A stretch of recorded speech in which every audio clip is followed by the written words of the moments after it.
Melalui salah satu sabdanya, Rasulullah Shallallahu Alaihi Wasallam pernah mengisahkan seorang lelaki Ansor yang disebut-sebut menjadi salah satu penghuni surga.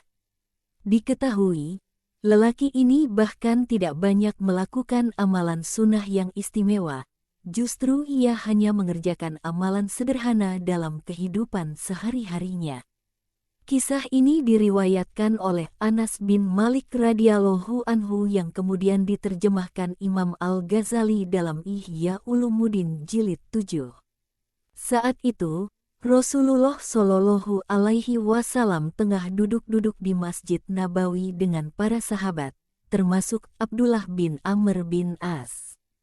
Tiba-tiba Rasulullah Shallallahu Alaihi Wasallam bersabda, "Sebentar lagi akan datang seorang laki-laki penghuni surga." Semua mata pun tertuju pada pintu masjid dan pikiran para sahabat membayangkan sosok yang luar biasa.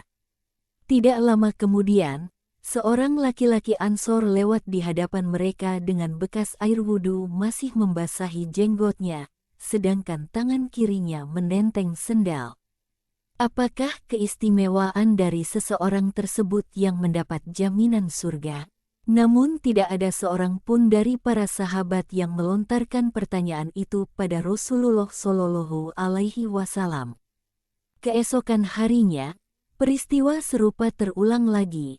Rasulullah Shallallahu Alaihi Wasallam bersabda lagi, "Akan lewat di hadapan kalian seorang laki-laki penghuni surga." Kemudian muncullah lelaki kemarin dengan kondisi persis seperti hari sebelumnya. Keesokan harinya lagi, peristiwa serupa pun terulang. Rasulullah Shallallahu Alaihi Wasallam menyebut ada sosok penghuni surga yang akan melewati jalanan di dekat mereka. Dan lagi-lagi, lelaki dari kaum Ansor itu pun muncul. Setelah itu, Rasulullah Shallallahu Alaihi Wasallam bangkit dari tempat duduknya. Putra gubernur Muslim pertama di Mesir, Abdullah bin Amr bin As pun tidak tahan lagi. Ia pun memilih untuk mencari tahu rahasia amalan yang dilakukan oleh lelaki Ansor tersebut hingga sampai 3 kali Rasulullah Shallallahu Alaihi Wasallam menyebutnya sebagai penghuni surga. Ia mengikuti lelaki tersebut, lalu berkata kepada lelaki tersebut, "Aku sedang punya masalah dengan orang tuaku dan aku berjanji tidak akan pulang ke rumah selama 3 hari.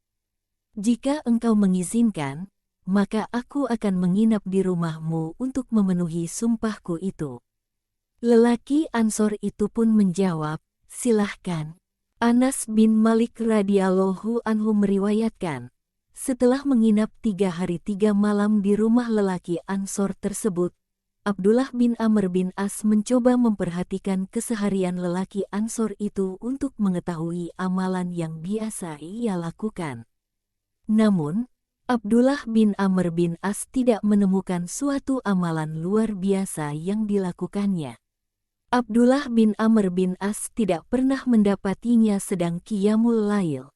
Hanya saja tiap kali terjaga dari tidurnya ia membaca zikir dan takbir hingga menjelang subuh.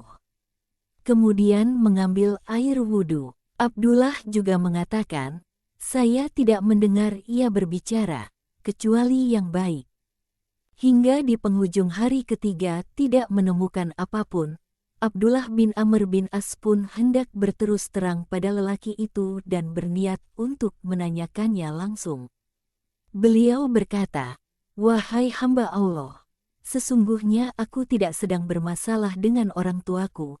Hanya saja aku mendengar Rasulullah selama 3 hari berturut-turut di dalam satu majelis beliau bersabda, akan lewat di hadapan kalian seorang lelaki penghuni surga." Selesai beliau bersabda, ternyata yang muncul 3 kali berturut-turut adalah engkau. Terang saja aku ingin menginap di rumahmu ini, untuk mengetahui amalan apa yang engkau lakukan, sehingga aku dapat mengikuti amalanmu. Sejujurnya aku tidak melihatmu mengerjakan amalan yang berpahala besar. Sebenarnya, amalan apakah yang engkau kerjakan sehingga Rasulullah berkata demikian?